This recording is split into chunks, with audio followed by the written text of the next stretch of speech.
ने कर्फ्यू लगाया। दिल्ली के मुख्यमंत्री अरविंद केजरीवाल प्रेस कॉन्फ्रेंस कर रहे हैं। मत अच्छी है, ऊपर वाले की कृपा है कि भारत में ये वायरस थोड़ा लेट आया, तो दूसरे देशों में इस वायरस से क्या क्या समस्याएं हुई, दूसरे देशों ने इस वायरस से निपटने के लिए क्या क्या कदम उठाए, उससे हमें सीखने की जरूरत है।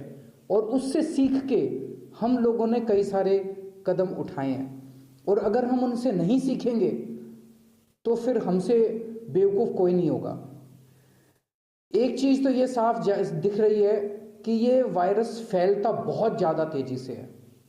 ये वायरस इतनी तेजी से फैलता है कि अगर इसको रोकने के लिए सख्त कदम ना उठाए जाएं तो कुछ दिनों के अंदर ये इतना ज्यादा मल्टीप्लाई हो जाता है। जैसे इटली में आज से 1 महीना पहले 23 फरवरी को इटली में केवल 100 केस थे, केवल 100 केस, और आज इटली में 40,000 से ज्यादा केस हैं 1 महीने में। केवल 1 महीने में 40,000 से ज्यादा केस हैं इटली में, और 5,000 लोगों से ज्यादा की मौत हो चुकी है इटली में 1 महीने में।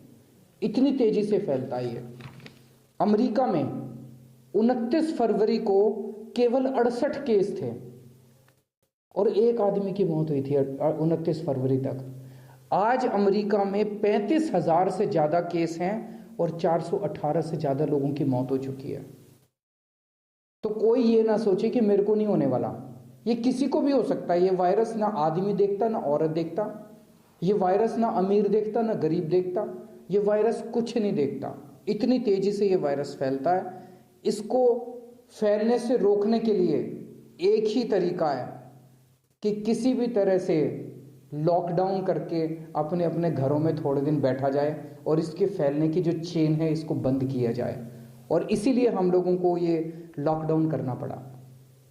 आज दिल्ली में 30 केस हुए हैं टोटल अभी तक। इन 30 केसेस में से 23 केस ऐसे हैं जो विदेशों से आए थे, लोग बाहर से आए थे, वो वहां से लेके आए थे। इन 23 लोगों ने अपने अपने घरों के अंदर 7 लोगों को और किया है, 7 लोगों को फैलाया है, 30 लोग हुए।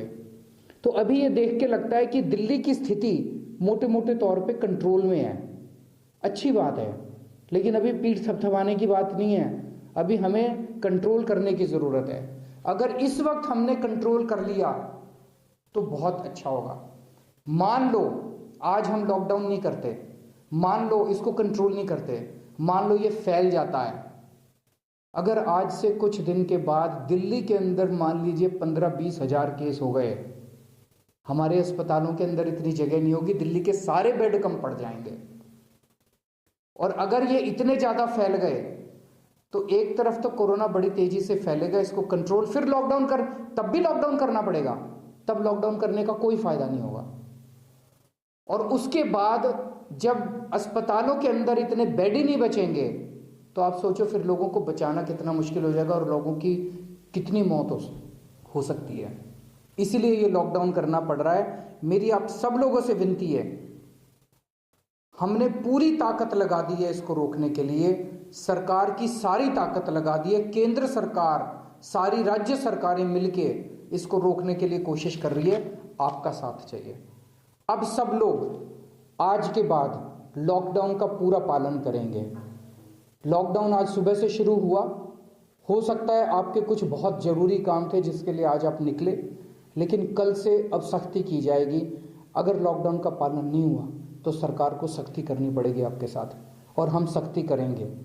आपकी जिंदगी के लिए कर रहे हैं, आपको बचाने के लिए कर रहे हैं, ताकि आपको कोरोना ना हो, और इसलिए भी कि दूसरों को कोरोना ना फैले। इसके लिए हम सख्ती करें तो आप बुरा मत मानिएगा। दूसरी चीज, इस दौरान गरीबों को बहुत ज्यादा मार पड़ रही है। गरीब लोग जो रोजी रोटी रोज कमाते थे और खाते थे, उन लोगों को बहुत मार पड़ रही है, हम देख रहे हैं। उसके लिए सरकार ने कई कदम उठाए हैं। आने वाले समय में और भी जो कदम उठाने पड़ेंगे। हम नहीं चाहते कि एक तरफ आपको कोरोना से बचाएं और दूसरी तरफ आप भुखमरी से मर जाएं। तो एक तो मैंने ऐलान भी किया था, 72 लाख लोगों को दिल्ली में हर व्यक्ति को 7.5 किलो गेहूं या चावल या मिक्स जो भी है, 7.5 किलो राशन हर व्यक्ति को 72 लाख लोगों को दे रहे हैं, फ्री में देंगे राशन। दूसरा, 8.5 लाख लोगों को बुजुर्गों को, विधवाओं को और हैंडीकैप्ड को हम 4,000 या 5,000 रुपये पेंशन उनको दे रहे हैं। कुछ लोगों को 4,000, कुछ लोगों को 5,000। एक जितने हमारे रैन बसेरे हैं, नाइट शेल्टर्स हैं, इसमें हमने लंच और डिनर का इंतजाम कर दिया है, खाने का। जिसको भी अगर कभी दिक्कत हो खाने की, अगर उनके घर में कमी है, वैसे तो मैं समझता हूँ कि 72 लाख लोगों को घर में अगर राशन पहुंच जाएगा तो उनको नहीं लगता मुझे कि खाने की दिक्कत होनी चाहिए। और ये 72 लाख लोगों को 30 मार्च तक राशन की दुकानों में पहुंच जाएगा। आप लोग अपना अपना राशन कार्ड दिखा के आप लोग लेके आ सकते हैं। 8.5 लाख लोगों को 5,000 रुपये पेंशन उनके अकाउंट में 7 अप्रैल तक चली जाएगी, तो आपको भी पैसा मिल जाएगा। नाइट शेल्टर्स में ऑलरेडी हमने इंतजाम कर दिया है और सुबह शाम खाना मिलना चालू हो गया है। आप 2 टाइम जाके वहाँ पे जिसको भी ज़रूरत हो जाके वहाँ पे खाना खा सकते हैं। इसके अलावा हमें मिड डे मील बंद करनी पड़ी थी, हमें आंगनवाड़ी बंद करनी पड़ी थी। उन बच्चों के घर अब हम पैकेट्स में खाना भेज देंगे। हम नहीं चाहते कि कहीं लोग इकट्ठे हों और उस वजह से। तो मुझे लगता है कि इससे सभी मोटे मोटे तौर पे जितने भी गरीब हैं उन गरीब लोगों को इससे मदद मिलेगी।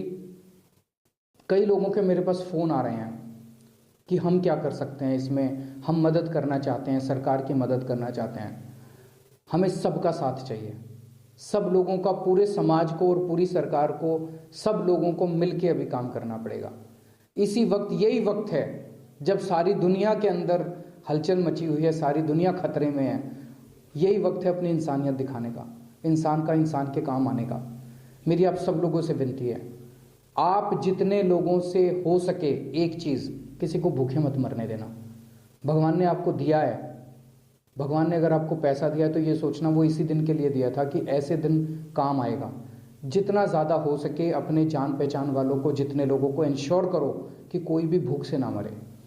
दूसरा, आपके जितने कर्मचारी हैं, आपके घर में आया काम करती है, ड्राइवर काम करता है, आपके कुक काम करते हैं, आपके घर में जितने लोग काम करते हैं, आपके दफ्तर में जितने लोग काम करते हैं, आपके फैक्ट्री में जितने लोग काम करते हैं, जितने मजदूर काम करते हैं, डेली वेजर काम करते हैं, कैजुअल लेबरर काम करते हैं, टेम्पोरेरी वाले काम करते हैं, ठेके पे काम करते हैं, जितने ठेकेदारों के यहाँ ठेके पे कर्मचारी काम करते हैं, किसी की तनख्वाह मत काटना, बहुत पाप लगेगा।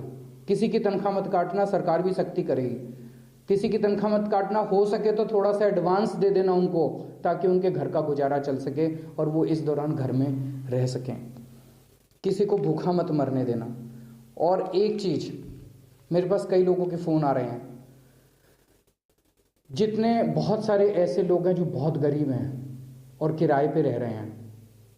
मकान मालिकों से मेरा निवेदन है, मेरी अपील है कि अगर वो किराया नहीं दे पा रहा तो वो किराया 1 महीने के लिए टाल दो। मैं ये नहीं कह रहा मत लो, 1 महीने बाद ले लेना, 2 महीने बाद लेना, किस्तों में ले लेना उससे। लेकिन अभी लोगों की रोजी रोटी चली गई है, उनसे किराया मत लेना। मेरे पास कुछ प्रश्न आए हैं। एक तो कुछ लोगों ने पूछा है कि जी हम ये दवाई बनाते हैं, हम मास्क बनाते हैं, हम सैनिटाइज़र बनाते हैं, हमारी फैक्ट्री है, तो क्या हम फैक्ट्री चला सकते हैं? मैं ये साफ कर दूं कि एसेंशियल सर्विसेज यानी कि दवाइयाँ बनाने वाली या मेडिकल इक्विपमेंट बनाने वाले या मास्क बनाने वाले, सैनिटाइज़र बनाने वाले, ये जितने भी लोग हैं, ये दुकानें भी खुलेंगी, इसका ट्रांसपोर्ट भी अलाउड है और इसकी मैन्युफैक्चरिंग भी अलाउड है। ये सब कुछ अलाउड है, ये सारी एक्टिविटीज़ अलाउड है, इसके ऊपर कोई शंका नहीं होनी चाहिए। खाने की चीज़ें, सब्जियां, दूध का ट्रांसपोर्ट भी होगा। जो किसान दूध निकाल के मिल्क के प्लांट्स में ले जाते हैं, मिल्क के प्लांट्स भी चलेंगे और दूध की बिक्री भी होगी। वेजिटेबल्स हैं, सब्जियां हैं, उनकी दुकानें भी खुलेंगी, किसान सब्जियां मंडी में भी लेके जाएंगे, वहाँ से भी सब्जियां बिकेंगी। तो खाने पीने की और इसकी सारी चीज़ें जारी रहेंगी, इसके ऊपर किसी तरह की कोई शंका नहीं होनी चाहिए। एक आज हमने सुना कि कई जगह अस्पतालों में जल बोर्ड के कर्मचारियों को, बिजली के कर्मचारियों को, एसेंशियल सर्विसेज वालों को दिक्कत आई क्योंकि हमने ट्रांसपोर्ट बहुत कम कर दिया। तो दिल्ली के मुख्यमंत्री अरविंद केजरीवाल को आप सुन रहे थे। एक इमोशनल अपील भी दिल्ली के लोगों से वो करते नजर आए, लेकिन सबसे बड़ी बात ये कि प्रधानमंत्री ने जिस इमोशन के साथ अपनी बात राष्ट्र के नाम संबोधन में कही थी, उन तमाम बातों को अपने इस बयान में शामिल किया है। अरविंद केजरीवाल ने आंगनबाड़ी जाने वाले बच्चों को घर में पैकेट भिजवाए जाएंगे ताकि बच्चे एक साथ ना हो पाए इकट्ठा, एक दूसरे की मदद करने का समय। उन्होंने ये कहा कि इस वक्त आपके घर में कोई अगर काम वाली काम करती है, मेड है, सर्वेंट है, ड्राइवर है, उनका किसी भी कीमत पर पैसा मत काटिए, क्योंकि ये बहुत बुरा वक्त है और इस बुरे वक्त में हमें एक दूसरे का साथ देना चाहिए।